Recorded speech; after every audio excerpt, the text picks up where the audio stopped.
Hello everyone, welcome to a bonus video today on what is going on behind the scenes in the Very Fun Yarns Dyepots.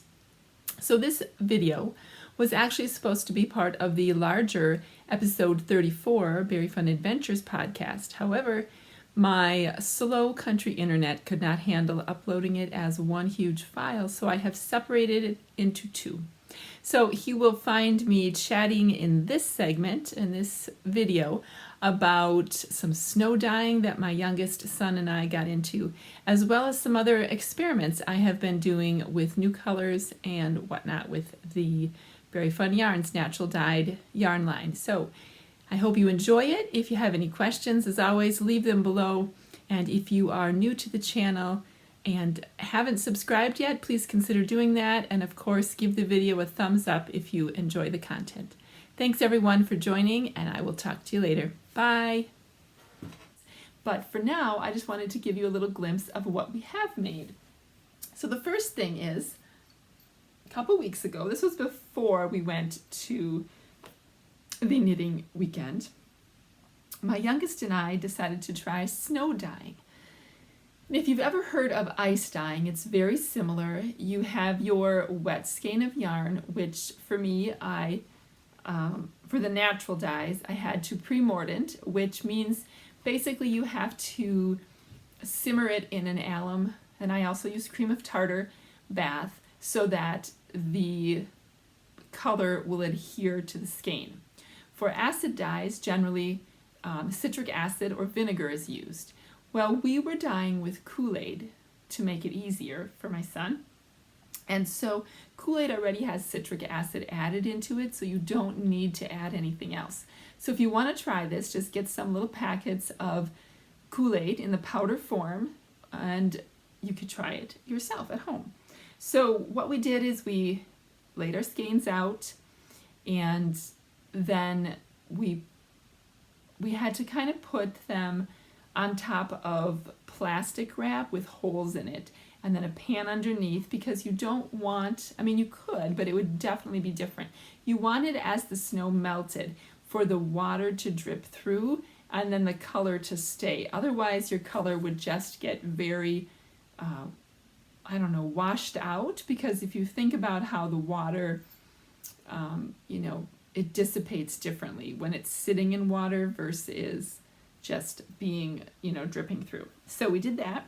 And then he put his skeins on there, and then we covered it all with snow, and then we waited to see what happened. And this is what he came out with. Now, so the snow, the way it dyes, you see it has a definite look to it, and that is because of how the snow melts in very unpredictable ways. Just a little bit of blue and yellow there. So the reason it's so much red is because when we went to the store, there was a packet that was actually blue. And we thought it was blue raspberry. We didn't look at it closely, but after we realized it was tropical punch and not blue raspberry. And so we have cherry, that's the darker red, and then this brighter red is the tropical punch. So the parts where you're seeing the blue is where the cherry, the dye separated, and so you got to see some of the blue within there, because the dark cherry is more of like a purple color, so it's made up of blue and red. So yeah, there's a little bit of yellow in that one. So he is very excited about these.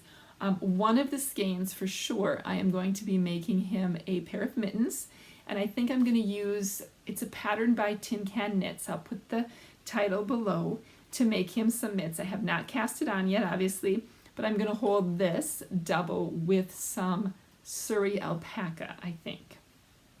And that will be super cozy and warm for his fingers. So that was his. And then I thought I would try it with the natural dyes too, because I've always heard that it doesn't work for natural dyes. Oh, I will say that after we did heat set it in the oven, you can heat set it also in the microwave, but you do need to heat set it so that the color doesn't wash out. So we did do that after. Now for my natural dyes, I did the same process as I did with Lincoln, except that I used I used mostly pinks and browns. I was trying to see if the tonality of the different dyes would come out.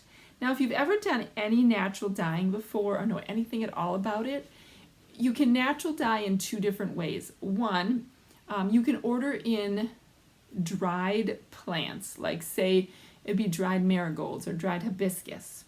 Or you can order in dyes that come from natural dyes that are in powder form. Like for instance, I have Kutch, although that's not quite a powder, that's more like a crystal. Or I have cochineal, that's a bug. And what they do is they take the, whatever the material was, the living material, usually it comes from a flower or plant of some sort. They dry it and then they crush it to make it easier to get to you in a powder form. Well, it sounds like it would work very similarly to the acid dyes, but in my experience, the natural dyes are way less potent than the acid dyes. And I was kind of skeptical that it was going to work because of that. Because in my experience, when I dye, I have to use, if I really want a vibrant color, I have to use a very little amount of water or a lot of dye stuff, which obviously can get really expensive if you're buying, 2 ounces of cochineal for $21, which is the going rate for cochineal these days. So that being said, I did use quite a bit of dye, powdered dyes, on the snow, the natural dyes. And when it came out to the end, it was just sort of this very washed out, mostly pink. I couldn't even really tell that there were different dyes that I used very much. It was very similar. So although it was pretty, it wasn't what I was going for, and I could have gotten that color in a much easier way, in a different way than snow dyeing, and I could have used way less dye stuff. So I wanted to make these skeins a little bit more fun and a little brighter, so this is what I came up with. This is my BFL Aran base. And so what I did is when we went to heat set it in the oven, I just added in more of the natural dyes in a way that I would normally add color. So like this really bright yellow is some weld.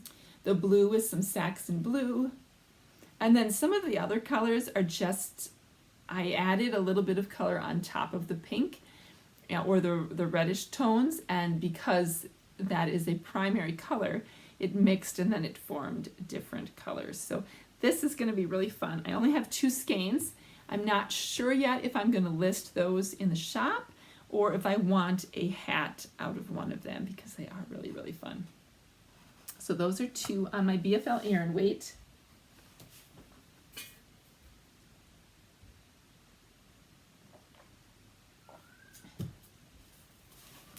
My overall conclusion about snow dyeing and natural dyes is that it really isn't worth the time to do because of how it waters out the color and washes it out. But acid dyes, it's super cool and it would be really fun to do, I think. Now the other things that I have made, I have back here. I'll grab them all to show you. I have been just sort of, I have a big project I'm working on. It's sort of a secret project. So I've been experimenting with some colors, some new dye stuff, different dye techniques to try to create a different looks. And so I haven't dyed a ton of any one of these colors. I'm not sure if any of these colors will stay along in my product lineup necessarily, but they are super fun and I will probably be listing some of them. So let's start with these. This is the first one I did. So it's sort of an orangey, peachy color that blends into a pink. And you can see that the whole skein, if you look at it close, it kind of goes from pink to sort of like a peachy color and then down into a lighter orange color. So these I think will probably knit up if you do socks in like a microstripe sort of pattern. So that was one. I was trying some new techniques, and this one I dyed similarly. Let's see if you can see it. you can kind of here see it's a little more pink and a little more purple. This one is much more subtle. It didn't turn out, the purple didn't turn out as dark as I wanted it, and the pink was not as bright as I thought it would be. So that's part of the thing. I know it's the same with acid dyers.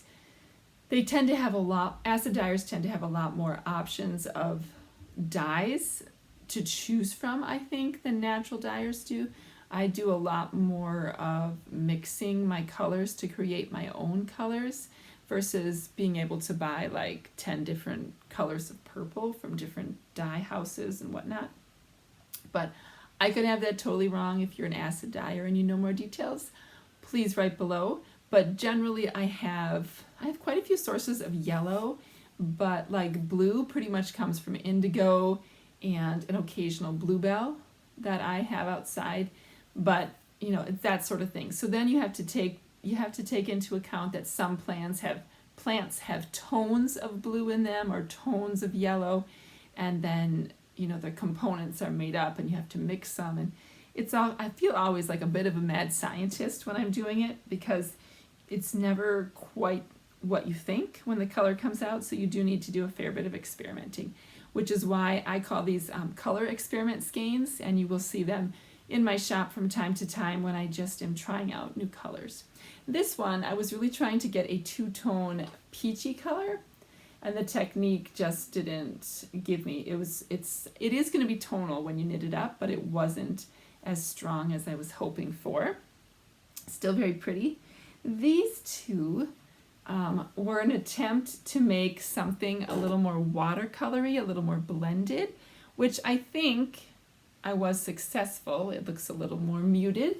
However, I was really going for a brighter color. So like I said before, when you add more water in, you do get a more watercolor-like tone to the natural dyes, but then it also washes it out, and it's a lot harder to get the vibrant colors. But this one's kind of cool. It's got some peaches over here. The color changed.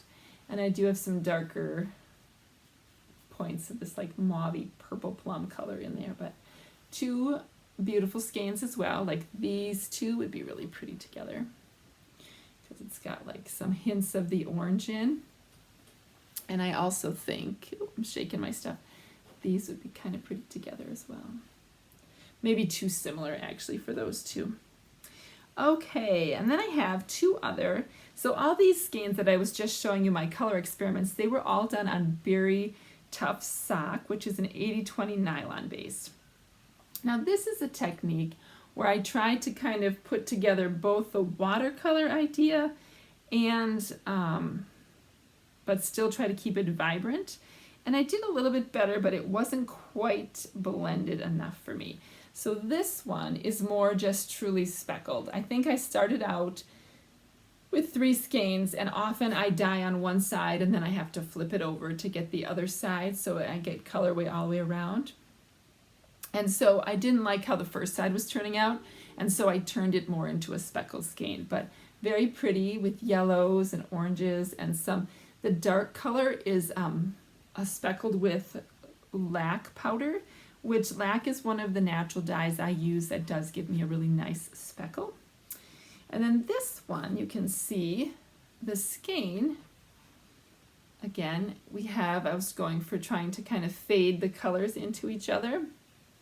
So the bottom is definitely more pink, and the top has like yellows and oranges in it. So yeah, so these skeins, my new plan for the year, I was trying to be plan-free, but I have decided that I need to have some sort of planning in order to get stuff done, at least for my business. So I am planning to have dye days on Tuesday and Friday, and then on Saturday it will be one of my Very Fun Yarn office days where I'm going to input any of the product, take pictures. So Saturday evening, Central Time, which is where we are, all of the yarn should be up that I've dyed for that week, and you can see that. And I will try to post on Instagram or Facebook. I do have a Facebook page as well. so that if you are interested in some of those new colors, that you can find them. But generally speaking, if you check back Saturday late in the day or Sunday morning, you will see some of the new things that I have added. And then the last two, I had a customer contact me who was working on a hat with a colorway of mine called Minnesota Northwoods. Now, Minnesota Northwoods is a beautiful, rich green color, and it is a yellow onion skin dye first. In fact, it takes 3 cups, yes, 3 cups of yellow onion skin concentrate, which is what I make from putting yellow onion skins in a pot with water and simmering it down. So it takes 3 cups of that per skein, and then I dip it in an indigo vat outside in the summer or spring or fall time. I don't usually do it in the winter because it's too cold. Anyway, the color is very rich and saturated and unique. And I do now have something that I use called Saxon Blue liquid dye. And it is a form of indigo that has been modified so that it can be in a stable liquid state.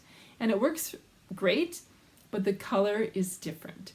And I didn't have any more Minnesota Northwoods in stock that she needed, so I told her I would try to experiment with it a little bit to see if we could get something close to it. And unfortunately, I don't think these are going to be close enough, but I tried. So what happens is, this is the first one, and then this is the other one. And if I have a color of Minnesota Northwoods, maybe I'll put it on the screen here so you can see the comparison. But this has way more yellow undertones in it. So then I tried the same recipe with this one, but except using the Saxon Blue. And then I thought, well, maybe I just need less yellow and more blue. But that didn't work either, because then it just turned more like a greeny blue. So I think that colorway just is only meant, there's just something different about the saturation in the vat versus the form that I get it in. So both beautiful colorways. This is on my DK Tweed base, which is an 85 merino, 15% Donegal nep that comes from nylon. It is a beautiful, beautiful base. I've made a soldadna out of this base, and I love it very much. So that is it. That's all the Dyepot yarn talk for this week. And again, thank you if you have stuck around till the end with me. I really, really appreciate your support. And I have noticed that we have quite a few new subscribers in the last couple weeks, so welcome if you are one of those people. And if you are not a subscriber but you have found me, please be sure to give this video a thumbs up. Actually, anyone can give it a thumbs up, even if you are a subscriber. I love to see those. But if you're not a subscriber, be sure to subscribe so that you get updates when I post again new videos, but also it just helps my channel get out there in front of more makers and share the fun that I am doing. So if you have any comments or thoughts, as always, please leave them below. I love to chat with you. If you're interested in joining the Discord channel, remember that is also below that link. We'd love to have you over there. But until next time, I hope you are well and that you have fun making whatever it is you are working on. Thanks so much for joining. Bye-bye.